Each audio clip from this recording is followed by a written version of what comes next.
Hey everyone, how's it going? Today we're going to be going over a possible snowfall event for the interior northeast United States coming late this week during the afternoon rush hour of Friday, so definitely could impact some travel plans that anyone may have over the weekend, traveling towards the cities and the coast. But before we get into it, if you guys hit that like and subscribe button, it takes a lot of work to produce all this content, make all these videos, so I'd really appreciate it. We're up over almost 130 subscribers, so growing really, really fast. So I'd really appreciate it if you guys did that. And also, now that we're in December, I do have my December forecast out, posted a couple weeks ago. Make sure to check that out. It'll be in the top right corner of your screen right now, as well as in the description below. All right, let's get right into it. Okay, so the first thing I want to take a look at, this is the European model. We're looking at 500 millibar height.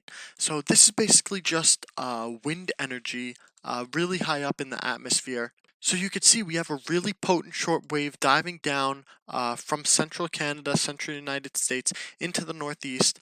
Really strong shortwave coming in with a lot of energy right here, and that generally is going to be the area where we're going to see some light snows right along with this shortwave. Now you could see in here we do have some real wind energy going on here. You got 45 to 50 knots, approaching 55 knots in some places. Overall, it just means a rather potent system could spin up quite fast. These are what we like to call Alberta Clippers. They come from Alberta, Canada, and they generally lay some light snowfalls, but there could always be surprises with them, especially in the areas where we see a lot of wind energy right along this plane right here. Now we could see there is a trough. It's not digging too much along with this shortwave, so not a whole lot of cold air. So there may be some precipitation south of this big wind energy band that the European model is showing, except without a really big trough or a strong high pressure in place that's not there, you're not going to be able to get the temperature and the whole boundary layer cold enough for snow, especially in coastal regions. So I would say the area biggest threat right now, looking at the European, is right around these areas, right in there, for a little further away from the coast.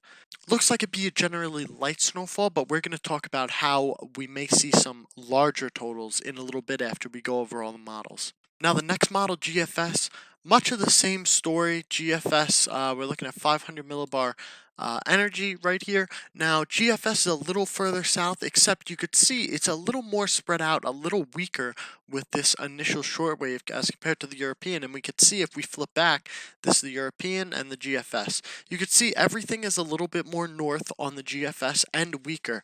Instead of 45 to 55 knots of wind energy you see here on the GFS, we're really half that, into the high 20s, low 30s of wind energy coming through western New York. Now that doesn't mean that it wouldn't snow, it just means that the low pressure may be a little weaker as it's coming through, as it's rounding the base of this small trough, and it will not produce as big of snowfalls.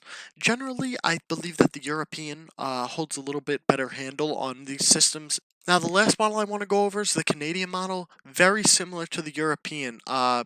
Strong wind energy. I would believe that it would show a little higher, maybe 40 to 45 knots if it was a bit higher of a resolution like the European, but dips a little further south with this initial shortwave, able to strengthen it a little bit more, and you're snowing probably pretty good in a lot of these regions. Shouldn't be anything too heavy, but a nice light to moderate snowfall. The problem with this is it's going to be right in the evening rush hour for a lot of these areas, right through western New York, maybe clipping northern Pennsylvania through Boston for a lot of the evening rush hour on Friday. So if you guys are traveling in these areas, make sure to take a little bit more time than you usually do. Make sure to plan ahead. Especially if you're going to travel somewhere for the weekend, just keep an eye out on the forecast. Now we're going to be going over some recent trends that I've been seeing and why they argue for a little bit more snow. So what we're looking at here, this is the NAM model, the 12-kilometer resolution, but just know this is a mesoscale model. We're looking at the wind speeds at 250 millibars. So now this is really, really high up in the atmosphere. We're looking at the wind speeds at 250 millibars, thousands of feet above sea level. You could generally see where the strongest precipitation is going to take place on here. Per the NAM model, I would think maybe it's going to bump a little further north of this, but you could see we do have wind speeds approaching and going over 100, 110, maybe 120 knots in some places. So that definitely argues for some enhanced precipitation growth in those regions. But the real interesting thing I want to point out is the trend in 250 millibar wind speeds and why it argues for some more snow. Now, this run was initialized today, 0Z, so late last night. Um, but we're going to look at some of the runs from earlier today, just a few hours ago, and talk about why it argues for some more snow. This next NAM run was initialized at 12Z, so not that long ago, and you could see we've gotten much stronger winds, now definitely up to over 100, 110 miles an hour, and that argues for a stronger and more expansive precipitation shield. Now, if we go even further, to the 18Z NAM run, you could see we did bump north a little bit compared to last run. So this is 12. We have bumped north a little bit compared to the last two runs. So this was 0Z, 12Z, 18Z. So now we're really bumping north, and we are really getting some stronger winds thousands of feet above our head. Definitely argues for stronger precipitation, especially through these areas.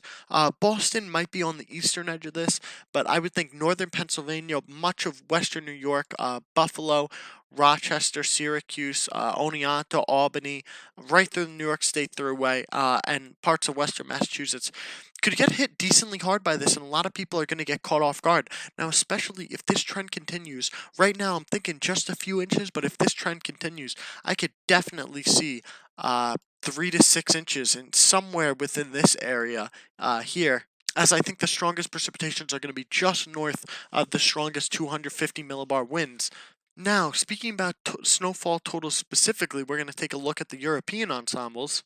Now, the European ensembles are a collection of a bunch of models, 51 models to be exact, so it gives you a general idea of what's going to happen. It just averages those 51 models together. Now, you could see the averages for 2 to 2.5 inches of snow through western New York. You could see where the Hudson Valley is because it really cuts into those snow totals. Overall, not a huge event, but definitely something to keep an eye on. I could definitely see some people in here getting 3 to 6 inches possibly, especially if that trend continues. But right now, I would like to say 1 to 3, maybe 2 to 4 inches in a lot of those regions. Snowfall map will be coming out soon on my Twitter, so make sure to follow me there at Mike B. Weather. We have a very active period coming up from now until Christmas, so a ton of new content. Make sure to check back in the next couple days as there's multiple storm threats over the next 10 to 14 days. So make sure to subscribe, make sure to turn those notifications on so that you are notified whenever there's new content, whenever there's a new forecast out. You guys have an awesome day. If you're traveling Friday, make sure to stay safe, and thanks for watching the video. I'll be back soon with some more content.